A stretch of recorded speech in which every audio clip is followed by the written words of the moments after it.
you don't have a budget. And I said, I don't have a budget. Then I went to Puff. I said, Puff, what does she mean I don't have no budget? He said, Playboy, you need to holler at your manager. I'm like, holler at my manager? I thought what happened was I didn't have a budget. The budget, back in those days when you were doing music, if you flew to a hotel in Louisiana for 2 weeks, it's coming out your budget. Like, you have artists like Black Rob, who had the opportunity to do his album, but once he finished his album, he did not know that he's going to be $2 million in debt. So in order for me to get royalty checks, first I'm gonna have to recoup $2 million or whatever the amount of that recording budget was. So I would always get royalty checks because I never had an album like that. So I still did the Godzilla. I get royalty checks. I say, Rob, you didn't get your check? He said, what check? I said, you get a check. He said, I ain't get no check. He got not one royalty check. G Dep didn't know that about these checks. Like what happens, it was EMI. EMI was the parent. Puff used to get they'll draw from EMI handles whatever administration. Puff had Janice Combs, so EMI would send the money to Janice Combs Publishing. Then in return, Janice Combs would look at see how much you got to recoup, and then give you your check from there. So I was like, EMI is giving you, because he was handling the administration. I said, I don't want him handling my administration. I handle my own administration. And from now on, when my check comes, I want my check to come straight from y'all and direct deposit into my bank. I do not want y'all giving my money to him and then he gives me money, because I don't like the way that goes. How did he receive that? The check? No. How did he receive that it? message? Oh, one time he was like, because this is how I was on him. I didn't play with him. And recently, when he gave everybody the publishing back, and he called and he said, Mark, I just want you to be one of the first people to know I'm giving your publishing back. I was like, wow. I said, well, how about this? You giving me the publishing back? I was like, yeah, thanks. I said, now that's mine now, right? Yeah, now I want to sell it to you. I want to sell it to you. I said, don't even give it to me now. You just keep it and just give me some money. Now I want you to do what you feel you, and I already know you know what to do. I was like, yeah, go sell it. I was selling everybody's publishing. Like, that's one thing about me. I learned so much about the industry. I knew the Indians in California with the Advanced Royalty Network, and I have a friendship with them. I could call and say, hey, man, this person right here, can you get him 10 years worth of his money up front, or 4 or 5 years worth of his money? He wants to get a loan against his publishing stream, because it wasn't a such thing as a bank that would actually finance, or even, you'd be like, well, you have any assets? You'd be like, yeah, I wrote Godzilla. They'd be like, we can't give you no money off of that. We need something else. You ain't got no property? I said, well, I got Godzilla. I mean, to me, that's property. That's something big. Nobody would finance anything like that. So I found one company a long time ago. They would finance and help you get money off of your music. So when I knew that, every time I met an artist that was going through things, I would say, listen, I can help you get some money.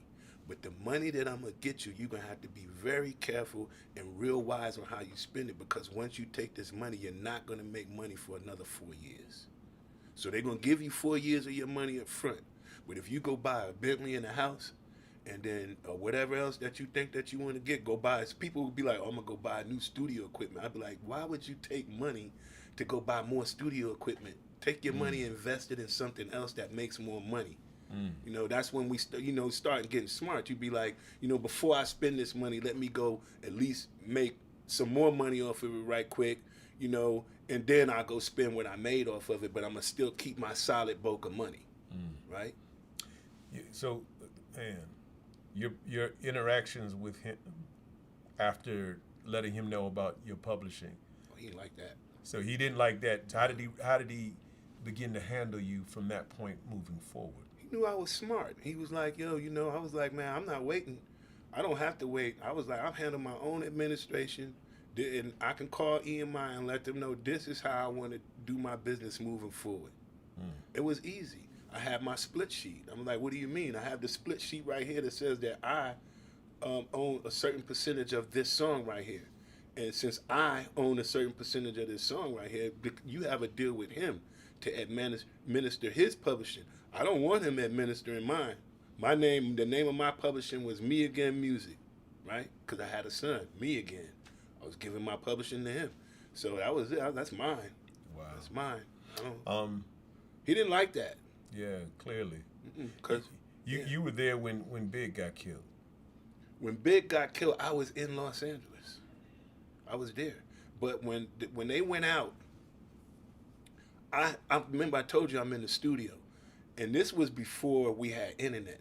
And another thing, Puff is just exactly what the internet is today.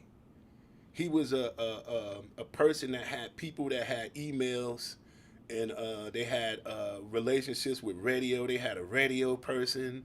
They had a B market radio person, marketing promotion. So that's what it was. There was no internet. So when I would record a song in Los Angeles, I couldn't email it to him. I had to actually put it on a disc and burn it, either FedEx it, or if you're going to be in Los Angeles, I'm going to come and bring the disc to you.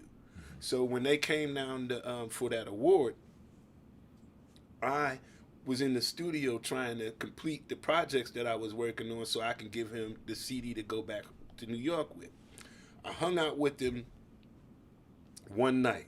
One night I hung out with him. We went to a club, I think it was Bar One in Los Angeles. We went out. I met, hung out Carl Thomas. This is like when I really was meeting them. I met Carl Thomas. We took pictures. And then Biggie was there. And then, so I went back home to the studio. And then the next morning, crazy. The person who I was working at the time at the studio, his name was D1. And the police went and raided his house and took the pictures that he took with Biggie the night before Biggie had got killed. Right? I was there. But I didn't go out that night. And it was just like a tragic moment. But yeah, I was there. Man, I know that you had a close relationship with Black Rob. Very. And you were there when he passed. I was holding his hand. He died holding my hand. Right. In Atlanta. Right. So, just understanding what you said about Black Rob, the publishing, and so many other artists' stories. Hold. I don't want to interrupt you, but when you say things like this, some things come to me. With Black Rob, remember I told you he didn't know about getting his publishing check. So what happened was Black Rob was in child support. So it was one girl. He had three child support cases. One of them was like 300 and something thousand.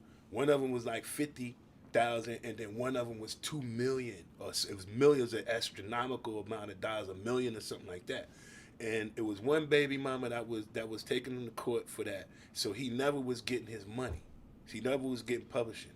So to